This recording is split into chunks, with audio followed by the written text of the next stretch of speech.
جی ناظرین السلام علیکم، اور آج کی دو اہم خبریں آپ سے شیئر کرنی ہیں۔ ایک تو آپ کو کچھ بتانا ہے کہ D G I A S P R کی جو آج پریس بریفنگ تھی، اس کے بعد عمران خان کا جو بیانیہ ہے، جو سازشی بیانیہ ہے، وہ کہاں پر کھڑا ہے، کن کن نکات کو انہوں نے واضح کیا، اور اب کن کن نکات پر عمران خان کی پکڑ ہو سکتی ہے۔ دوسرا کچھ آپ کو صورتحال بتانی ہے۔ آج شہباز شریف صاحب نے صحافیوں کے ساتھ ایک افطار ڈنر کیا ان کے اعزاز میں، اور اس میں میں بھی مدعو تھا۔ وہاں پر جو گفتگو ہوئی، جو لوگ موجود تھے، اور اس کی کچھ تفصیل آپ کو بتائیں گے۔ پہلے بات کر لیتے ہیں کہ D G I S P R کی جو پریس بریف تھی، وہ عمران خان کا جو ایک عالمی سازش والا بیانیہ تھا، اس کو اس نے مکمل طور پر رد کر دیا۔ اب بھی اگر عمران خان صاحب وہ بات کریں گے تو پھر اس کا مطلب ہے کہ وہ ایک پاکستان میں نفاق، تفرقہ اور اختلاف اور انتشار پیدا کرنا چاہتے ہیں۔ اس بات میں حقیقت بالکل بھی نہیں ہے، یہ سچ نہیں ہے، یہ ایک بہت بڑا جھوٹ بولا گیا ہے، لوگوں کو ورغلایا گیا ہے، دھوکہ دیا گیا۔ جو اہم نکات D G I S P R کی پریس کانفرنس میں تھے، ان کے اوپر کچھ بات کر لیتے ہیں۔ پہلی بات تو یہ ہے کہ وہ جو خط کی کہانی تھی، اور پھر وہ سارا سلسلہ تھا، تو انہوں نے کہا جی کہ اس کے اندر سازش کا لفظ نہیں تھا۔ اب اگر سازش کا لفظ نہیں تھا تو عمران خان کیا کر رہے ہیں، عمران خان کون سے پرزے ہلا رہے ہیں، اور سارے پاکستان میں انہوں نے ماتم ڈالا ہوا ہے کہ بھائی میرے خلاف سازش ہوئی، اور یہ سازش عالمی سازش ہے۔ اب وہ یہ نہیں کہہ سکیں گے۔ دوسری بات یہ ہوئی کہ انہوں نے یہ بتایا کہ بھائی یہ امریکہ نے ہم سے کبھی اڈے مانگے ہی نہیں۔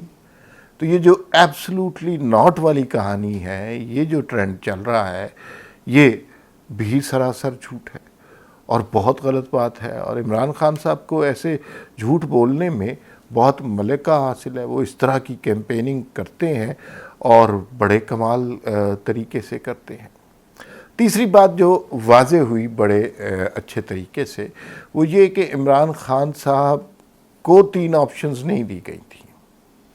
عمران خان صاحب جو ہیں وہ خود گئے تھے، اور انہوں نے یہ اس طرح، عمران خان نے آپشنز نہیں دی تھیں، عمران خان کو آپشنز دی گئی تھی، کیونکہ جب ان کی حکومت جا رہی تھی تو عمران خان ہر طرف مدد کے لیے پکار رہے تھے، اور اپنے ماضی کے تجربے کے مطابق وہ اسٹیبلشمنٹ کو مدد کے لیے پکار رہے تھے۔ تو انہوں نے کہا کہ بھائی اس وقت یہ موجودہ صورتحال میں یہی 3 آپشن ہو سکتی ہیں۔ تو خان صاحب جو کہتے ہیں کہ مجھے 3 آپشنز دی گئی ہیں اور یہ میں نے 3 آپشن دی، ایسی کوئی کہانی نہیں ہے، یہ سراسر جھوٹ ہے۔ تو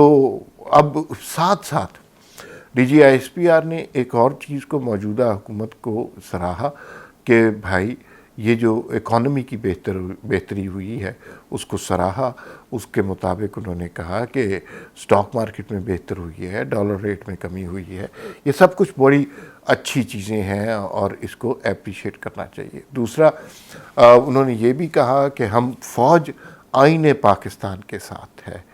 اور جمہوریت کے ساتھ ہے، اس ملک میں کبھی مارشل لا اب نہیں لگے گا۔ یہ بڑی امپورٹنٹ باتیں ہیں۔ یہ باتیں پہلے بھی افواج پاکستان کے جو سپوکس پرسن ہے یا وہ جو ادارہ آئی ایس پی آر ہے اس کی طرف سے آتی رہی ہیں، لیکن موجودہ صورتحال کے تناظر میں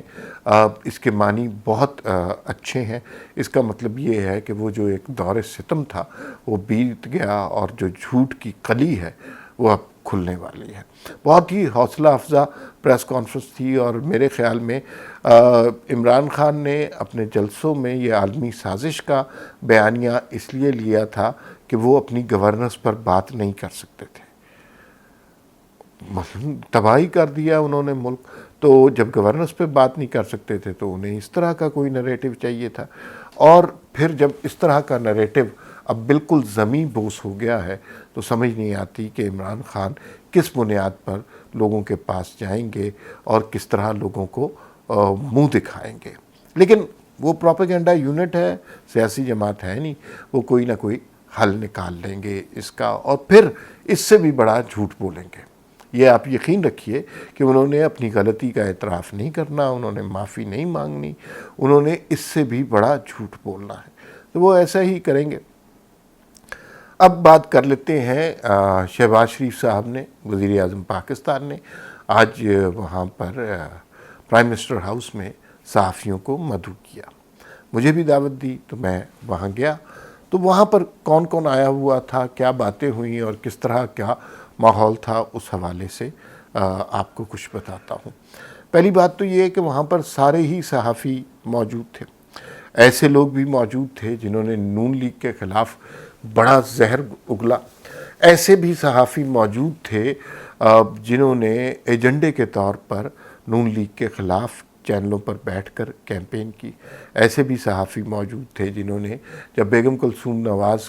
کا انتقال ہوا تو اس سے پہلے جو بدگمانیاں پھیلائی گئی تھیں وہ اس کا بھی شریک رہے۔ ان کے نام لینے کے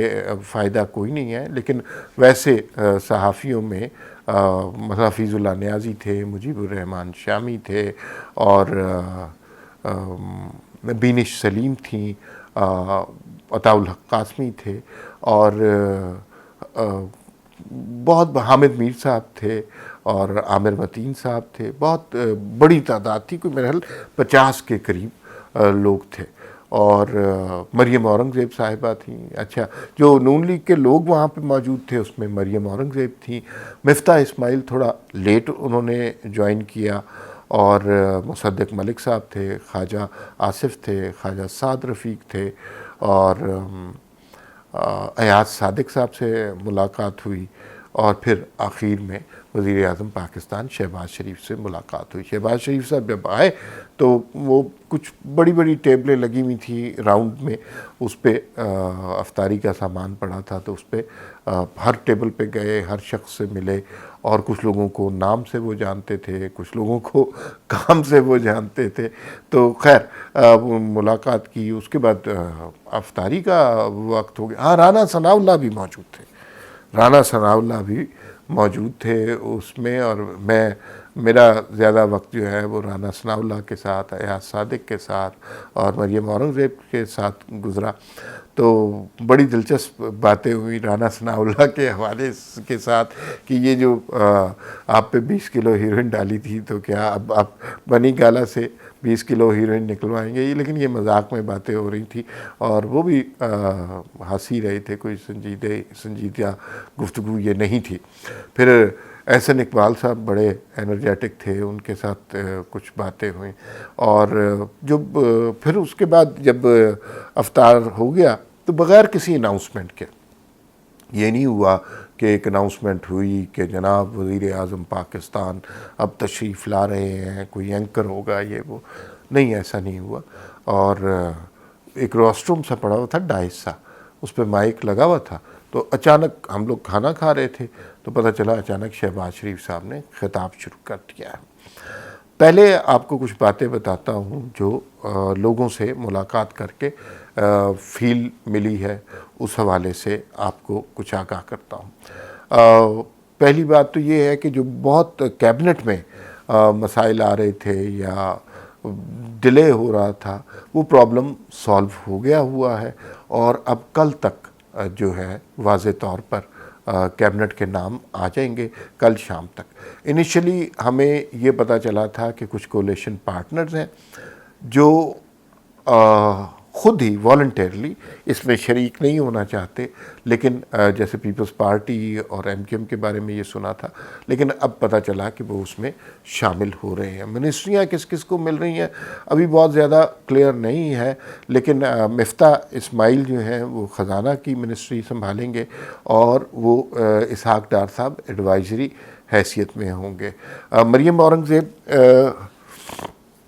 انفارمیشن کی منسٹر ہوں گی، اور کہا یہ جا رہا ہے کہ ساری سیاسی جماعتوں نے متفقہ طور پر مریم اورنگزیب کا نام لیا ہے، ورنہ، اور اس کی وجہ یہ بھی آپ دیکھیں گے کہ ورنہ ہر منسٹری میں ایک چھوٹا وزیر ایک بڑا وزیر ہوگا، کیونکہ کولیشن پارٹنرشپ ہے، گورنمنٹ ہے، تو اس میں سب پارٹیوں کو ایڈجسٹ کرنا ہے۔ لیکن مریم اورنگزیب کی منسٹری میں شنید یہ ہے کہ وہ تنہا ہوں گی وفاقی وزیر۔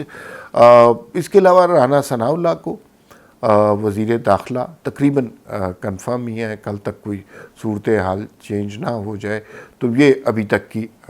منسٹریز کے بارے میں کچھ پتہ چلا ہے۔ ایک اچھی خبر یہ پتہ چلی کہ شاید کنفرم، یہ ساری خبریں کل تک ہی ہوں گی، شاید بلاول بھٹو فورن منسٹری لینے پر تیار ہو گئے ہیں اور وہ فورن منسٹر کے طور پر کام کریں گے۔ لیکن ابھی یہ ان لوگوں نے 100% کنفرم نہیں کیا، لیکن انہوں نے بٹوین دا لائن بتایا ہے کہ ایسا ایسا ہو سکتا ہے۔ دوسری مجھے یہ فیل ملی کہ وہ جو توقع تھی کہ یہ حکومت 1.5 سال چلے گی، سال چلے گی، یہ وہ، تو مجھے جو لوگوں سے فیل ملی اس کے سے یہ لگا کہ یہ انتخابات جلدی ہو جائیں گے، اس میں زیادہ دیر نہیں ہوگی، اور وہ انتخابات جب جلدی ہو جائیں گے، اور اس کی ریزن یہ ہوگی کہ کولیشن گورنمنٹ ہے، اس میں ظاہر ہے ساری جماعتیں بڑی مشکل سے ایک دوسرے کے ساتھ ایڈجسٹ کر رہی ہیں، ان کے نظریاتی اختلاف بھی ہیں، اور وہ اگر چاہیں تو وہ سارے چاہیں گے کہ اپنے پورے مینڈیٹ کے ساتھ واپس آئیں۔ تو مجھے یہ لگتا ہے، مجھے یہ فیل ملی کہ 9-10 مہینے کے اندر ہمیں الیکشنز ایکسپیکٹ کرنے چاہیے۔ اور دوسری بات یہ ہے کہ وہاں پہ پوچھا گیا کہ جو پی ٹی آئی کا جو پروپیگنڈا یونٹ ہے وہ بہت سٹرونگ ہے، تو ایک منسٹر صاحب جو کل منسٹر ہوں گے انہوں نے بتایا کہ بھائی اصل میں مسئلہ یہ ہے کہ یہ بہت زیادہ انویسٹ کرتے ہیں، ایک دن میں، جنہوں نے کہیں سے ریسرچ وغیرہ کرائی، ایک دن میں سوشل میڈیا پر 6 کروڑ روپیہ خرچ ہوتا ہے، اور یہ پتہ نہیں کہاں سے اتنے پیسے آ رہے ہیں، اور یہ کوئی اے ٹی ایمز ہیں یا کوئی باہر سے انویسٹمنٹ ہو رہی ہے، اس کا ہمیں نہیں پتہ، لیکن ہم اتنا انویسٹ نہیں کر سکتے۔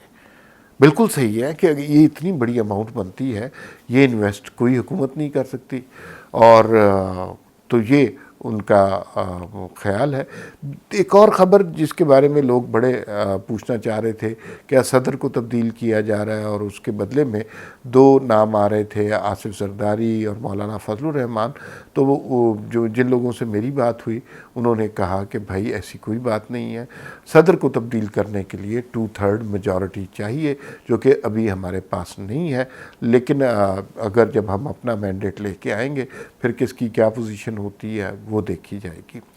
اور 2 طرح کے صحافی، ہاں اس میں صحافیوں میں مرتضیٰ سولنگی بھی تھے، نجم سیٹھی بھی تھے، مجیب الرحمن شامی صاحب بھی تھے، تو جن کے نام مجھے یاد آ رہے ہیں 2 طرح کے صحافی تھے۔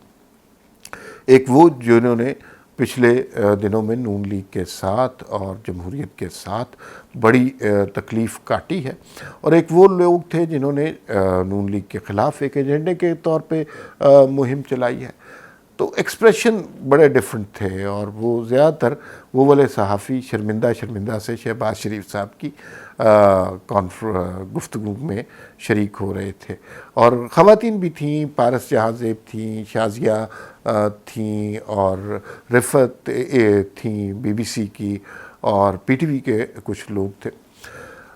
اچھا جی، اب شہباز شریف صاحب نے جب بات کی، اور وہ بات انہوں نے اس طرح شروع کی کہ اکانومی کی صورتحال بہت زیادہ دگرگوں ہے، اور یہ جو پچھلے دنوں آئی ایم ایف کی طرف سے یا اوگرا کی طرف سے کہا جا رہا تھا کہ پیٹرول کی پرائس بڑھائی جائے اور 40-50 روپے بڑھائی جائے، وہ عمران خان نے دیکھا کہ اپنی حکومت نہیں جا رہی ہے تو انہوں نے نہیں بڑھائی۔ اب اس حکومت پہ وہ پریشر پڑ رہا ہے، اور اگر انہوں نے پرائس بڑھائی تو بہت مسئلہ ہو جائے گا، کیونکہ یہ تو مہنگائی مارچ لے کے نکلے تھے، تو پھر ظاہر ہے لوگوں، لیکن کچھ نہ کچھ پیسے آنے کی توقع ہے۔ کسی نے سوال کیا شہباز شریف صاحب سے کہ کیا چائنا سے کچھ پیسے آ رہے ہیں، کیا سعودی عرب، قطر کچھ پیسے ڈال رہے ہیں، تو انہوں نے کہا جی کہ یہ ہمارے بڑے دوست ممالک ہیں، لیکن کتنے شرم کی بات ہے کہ ہم ان کی طرف ہمیشہ ایسے دیکھتے ہیں کہ یہ ہمیں پیسے دے دیں۔ ہمیں خود مختار ہونا چاہیے، جو کہ بہت ہی اچھی بات کی، اور ہمیں اپنے پاؤں پر کھڑا ہونا چاہیے۔ جب تک ہم اس طرح دنیا کی طرف دیکھتے رہیں گے ہمارے لیے کچھ زیادہ نہیں بنے گا۔ ایک خیر آپ کو بتا دیتا ہوں، ایک نامور صحافی نے سوال کیا جن پہ ایک زمانے میں نون لیگ نے بڑا احسان کیا تھا، تو سوال کیا تھا وہ تو مجھے یاد نہیں، لیکن جواب میں شہباز شریف صاحب نے کہا کہ ہم نے آپ کا بڑا خیال کیا تھا ایک زمانے میں، اور آپ پھر ہمارے ہی خلاف ہو گئے۔ تو انہوں نے کہا یہ تو میرا صحافتی حق تھا۔ تو انہوں نے کہا آپ اگر ہمارے بارے میں صحیح خبر دیتے تو بالکل ٹھیک تھا وہ آپ کا، لیکن آپ نے جانتے بوجھتے ہمارے بارے میں جھوٹ بولا، اور تو وہ بالکل انہیں سیٹ کر دیا۔ اس کا مطلب ہے کہ انہیں ایگزیکٹلی پتہ ہے کہ کس نے کیا کیا اور کس نے کیا نہیں کیا، لیکن اس طرح کی گیٹ ٹوگیدر، لوگوں سے ملنا اچھی بات سمجھتے ہیں۔ اور باقی شہباز شریف صاحب جو ہیں اکانومی کے حوالے، ہاں یہ جو لیٹر گیٹ کے حوالے سے انہوں نے کہا کہ اس کی ہم پوری طرح انویسٹیگیشن کرائیں گے، اور وہ شاید سلامتی کمیٹی ہے کہ کیا ہے، مجھے اس کا صحیح نام نہیں اس وقت ذہن میں آ رہا، اس کو بلائیں گے، اس میں چیف آف آرمی اسٹاف اور باقی لوگ بھی آئیں گے، اس میں ججز بھی ہوں گے، اس میں ہم عمران خان کو بھی دعوت دیں گے کہ وہ بھی اپنے نمائندے بھیجے، لیکن اس کو ہم انویسٹیگیٹ ضرور کروائیں گے، اور اگر ہم نے انویسٹیگیٹ نہ کروایا تو ہم پہ بہت بڑا یہ ایک دھبا رہ جائے گا۔ پھر انہوں نے یہ اسلام آباد میٹرو کے حوالے سے بات کی کہ میں جب آیا تو یہ پروجیکٹ 4 سال پہلے کمپلیٹ ہو جانا چاہیے تھا، قوم کا 16 ارب روپیہ اس پر لگ چکا ہے، اور اس کے باوجود یہ مکمل نہیں ہے۔ تو میں نے ان کو 5 دن دیے، اور میں وہ روز گزرتا ہوں ادھر سے دیکھا ہوا میں نے، مجھے نہیں یقین کہ 5 دن میں وہ کیسے چلا لیں گے۔ بسیں بھی نہیں منگوائی گئی، پیسے دیے ہوئے ہیں، اور 4 سال میں یہ سب کچھ ہوا۔ تو انہوں نے کہا بسیں بھی ہم نے کہیں سے ارینج کر لی ہیں، پتہ نہیں، لیکن مجھے یقین ہے یہ پرسوں اس کا افتتاح کر لیں گے، اور یہ اب ایئرپورٹ سے لے کے رواد تک کی ایک میٹرو بنا رہے ہیں۔ بجلی کے بحران کے حوالے سے انہوں نے کہا کہ بھائی آج پاور